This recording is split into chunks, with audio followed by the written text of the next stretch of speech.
ایک نظم ہے جو اس کے اندر ایک اللہ تعالیٰ کا جی کی قطعی شہادت موجود ہے، جس میں اس میں اللہ تعالیٰ کی وحدت کے ثبوت موجود ہیں کہ وہی ہے جو اس ساری کائنات کو چلا رہا ہے۔ اس کے حوالے سے اللہ تعالیٰ نے اس میں کہا کہ بسم اللہ الرحمن الرحیم، اور کیا یہ لوگ قرآن پر غور نہیں کرتے، اور اگر یہ اللہ کے سوا کسی اور کی طرف سے ہوتا تو یہ اس میں بڑا اختلاف پاتے۔ تو اللہ تعالیٰ نے اس میں غور کرنے کی طرف متوجہ کر کے نتیجہ کیا نکالا کہ اگر تم غور کرو گے تو تم اس نتیجے پہ پہنچ جاؤ گے کہ یہ قرآن ایک ہی خدا ہے جس کی طرف سے اتارا گیا ہے، اور وہ ایک ہی خدا ہے جس کی عبادت ہمیں کرنی چاہیے۔ تو یہ منافقین نے جو اس رویے کو اڈاپٹ کیا ہوا تھا، اس کے اوپر اللہ تعالیٰ نے زد لگاتے ہوئے یہ بات بیان کی کہ غور کرو گے تو خود بخود اس نتیجے پہ پہنچ جاؤ گے۔ اس کے بعد سورۃ فرقان کی آیت 73، جس میں پھر اللہ تعالیٰ نشانیوں پر غور و فکر کرنے کی دعوت دیتے ہوئے فرماتے ہیں، اللہ تعالیٰ فرما رہے ہیں کہ اور جب ان کو پروردگار کی باتیں سمجھائی جاتی ہیں تو ان پر اندھے اور بہرے ہو کر نہیں گرتے بلکہ غور و فکر سے سنتے ہیں۔ یعنی اس میں پیچھے جو سلسلہ بیان ہے وہ کچھ اس طرح ہے کہ اس میں اللہ تعالیٰ توبہ کرنے والے، ایمان لانے والے، عمل صالح کرنے والے، اس طرح کی جو زندگی اختیار کرتے ہیں ان لوگوں کی نشانیاں بیان کرتے ہوئے یہ بات فرمائی تھی کہ وہ جب اللہ کی آیات ان کو بتائی جاتی ہیں تو وہ ان کے اوپر غور و فکر کرتے ہیں، ان کے ذریعے ان کی تذکیر ہوتی ہے، اور وہ اس کو اس کی مخالفت کے لیے اندھے گنگے بہرے ہو کے نہیں کھڑے ہو جاتے۔ یعنی یہ منافقین اور مشرکین جو تھے، جب ان کے سامنے آیات پیش کی جاتی تھی تو یہ ان کی مخالفت کے لیے اس کو اس طرح یعنی درخور اعتنا ہی نہیں سمجھتے تھے کہ ہم اس کو سوچیں ہی نہ، ہم اس کو دیکھیں ہی نہ اور اس کی مخالفت کے لیے کھڑے ہو جائیں۔ تو جب وہ ان کا رویہ یہ ہوتا تھا تو پھر ظاہر ہے کہ ان کے اوپر اس کی حکمت، اس میں موجود دانائی، اس میں موجود آخرت کی کامیابی کی خبر، ان سب سے پھر وہ مستفید نہیں ہو سکتے تھے۔ تو اللہ تعالیٰ نے فرمایا کہ یہ لوگ جو غور و فکر کرتے ہیں وہ اصل میں میری نشانیاں، میری آیات کو دیکھتے اور سنتے ہیں تو اس کو سمجھنے کی کوشش کرتے ہیں، نہ کہ وہ اندھے ہو کر بہرے ہو کر اس کی مخالفت کے لیے کھڑے ہو جاتے ہیں۔ تو یہ سورۃ فرقان کی آیت 73 میں اللہ تعالیٰ نے ہمیں اس کے بارے میں ہدایت دی۔ اس کے بعد اہل ایمان کی نشانیاں جو مزید بیان کی وہ سورۃ آل عمران کی آیت 191 ہے۔ اللہ تعالیٰ جو اہل ایمان ہیں، جو نشانیوں پر غور و فکر کرتے ہیں، ان کے حوالے سے اللہ تعالیٰ نے یہاں پر کچھ چیزیں بیان کی ہیں۔ بسم اللہ الرحمن الرحیم، جو کھڑے اور بیٹھے اور لیٹے ہر حال میں اللہ کو یاد کرتے ہیں، گویا خدا ان پہ چھایا رہتا ہے، سارا وقت وہ خدا کے حضور کی جو حاضری ہے، یا اگر مکمل حاضری کی کیفیت نہیں بھی تو یہ اس احساس کے ساتھ جی رہے ہوتے ہیں کہ خدا ہمیں دیکھ رہا ہے۔ تو فرمایا کہ گویا خدا ان کے اوپر چھایا رہتا ہے، اور آسمانوں اور زمین کی پیدائش پر یہ غور کرتے ہیں اور کہتے ہیں کہ اے پروردگار، تو نے اس مخلوق کو بے فائدہ نہیں پیدا کیا، تو قیامت کے دن ہمیں دوزخ کے عذاب سے محفوظ رکھ۔ یہ بڑی بات ہے کہ آپ جب غور کرتے ہیں تو آپ خود بخود نتائج نکالنے کے قابل ہو جاتے ہیں۔ جب آپ غور کرتے ہیں تو آپ یہ نتیجہ نکالتے ہیں کہ یہ دنیا، یہ کائنات بے مقصد تخلیق نہیں کی گئی، یہ بے فائدہ نہیں ہے بنائی گئی۔ تو یہ جب بندہ اس پہ غور کرتا ہے کہ اس کا بنانے کا مقصد کیا ہے اور اینڈ کیا ہونے والا ہے، تو بے اختیار اس کو سمجھ آ جاتی ہے کہ جو کریٹر ہے اس نے ہمیں اس دنیا میں کیوں بھیجا ہے اور ہمیں آخرت میں کیا فیس کرنے ہم جا رہے ہیں۔ تو پھر ہم دعا مانگتے ہیں، یعنی ہمارا کنیکشن ہوتا ہے اللہ کے ساتھ۔ دعا اللہ کے ساتھ کنیکشن کا نام ہے، ذکر کا نام ہے۔ تو ہمیں سمجھ آتی ہے، ہمیں پتہ چلتا ہے کہ یہ کائنات بے مقصد نہیں اور ہم نے ایک دن اس کی طرف جانا ہے، تو ہمیں اس کی تیاری کرنی ہے اور اللہ سے ہم دعا گو ہیں کہ وہ اللہ ہمیں دوزخ کے عذاب سے محفوظ رکھے۔ تو گویا یہ نتیجہ ہے ہمارا کس بات کا، جب ہم غور و فکر کرتے ہیں۔ پھر اس کے بعد غور و فکر کے حوالے سے اللہ تعالیٰ نے سورۃ روم آیت 8 میں فرمایا، یعنی انکریج کیا کہ آپ غور اور فکر کریں۔ کیا کہا انہوں نے کہا کیا انہوں نے اپنے دل میں غور نہیں کیا کہ اللہ نے آسمان اور زمین کو جو کچھ ان دونوں کے درمیان ہے ان کو حکمت اور ایک وقت مقرر کے لیے پیدا کیا ہے، اور بہت سے لوگ اپنے پروردگار سے ملنے کے قائل ہی نہیں۔ یعنی انہیں پتہ ہے کہ یہ چونکہ وہ غور نہیں کرتے نا، تو ان کو سمجھ ہی نہیں آتی کہ یہ زمین اور آسمان کے پیدا کرنے کا مقصد کیا ہے، اور ایک وقت مقرر کے لیے اس دنیا میں کیوں بھیجا گیا ہے۔ اور جب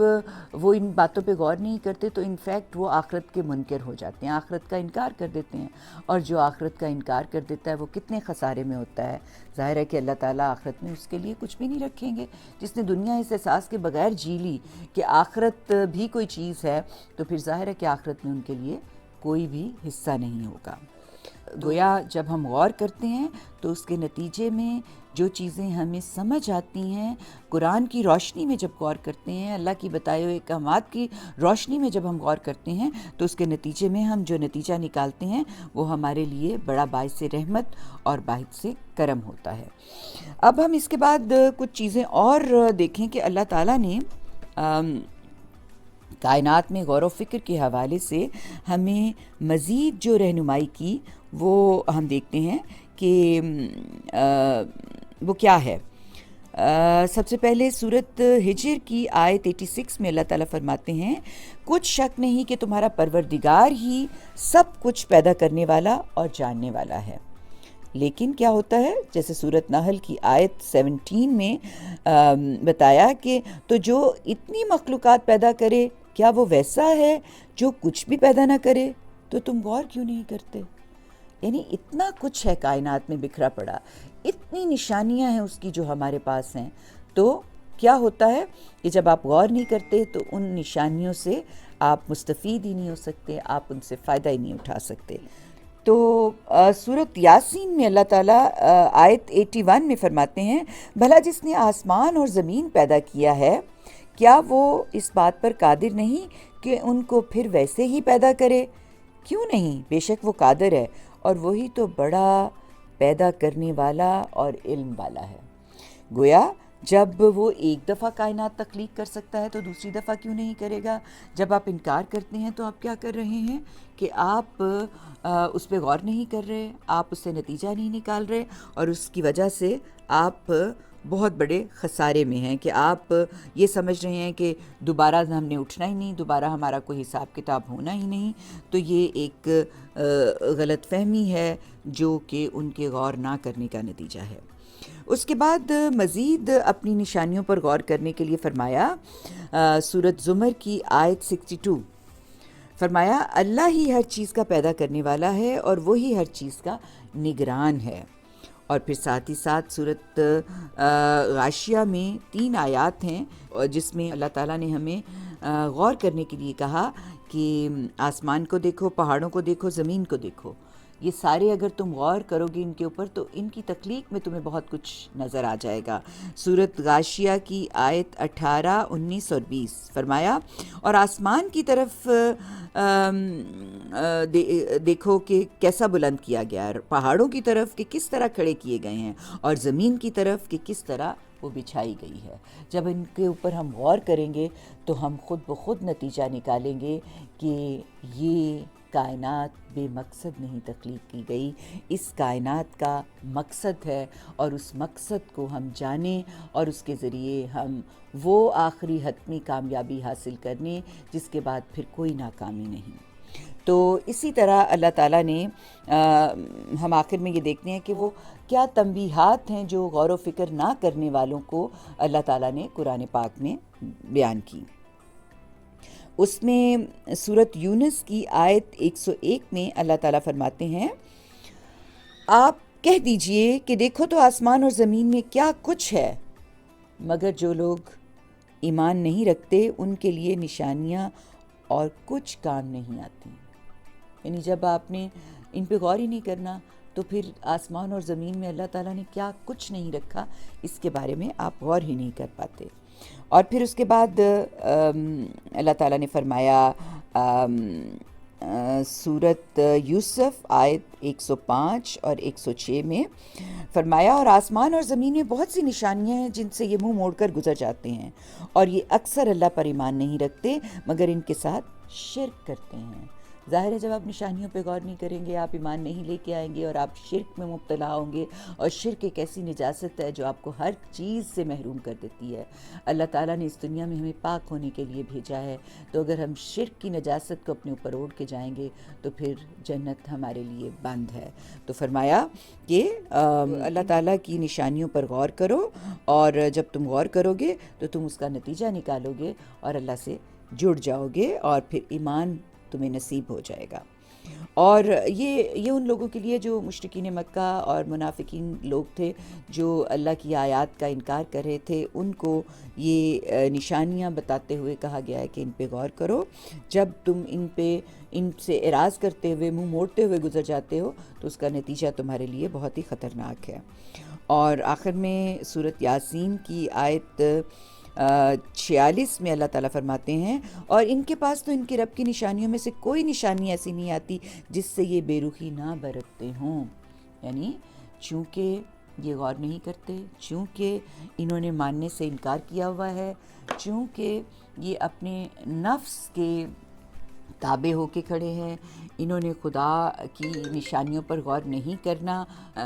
چونکہ انہوں نے یہ سارے کام نہیں کرنے، تو جب بھی ان کے پاس کوئی نشانی آتی ہے، یعنی یہ آیات، یہ جو اللہ نے قرآن پاک نازل کیا ہے، اس میں جو آیات ہیں یہ نشانیاں ہیں، اللہ کی آیت کا مطلب ہی نشانی ہے، تو یہ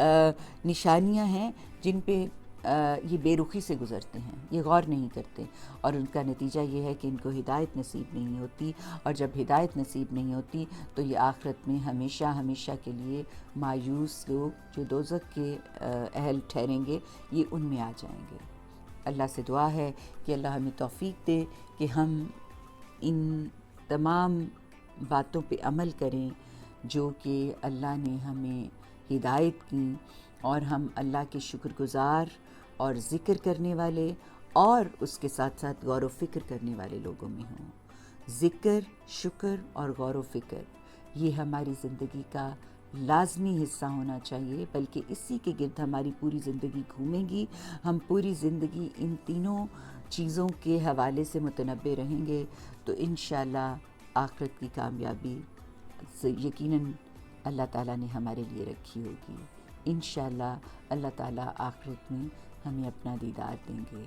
ہم اس دعا کے ساتھ اجازت چاہتے ہیں۔ وآخر دعوانا ان الحمد للہ رب العالمین۔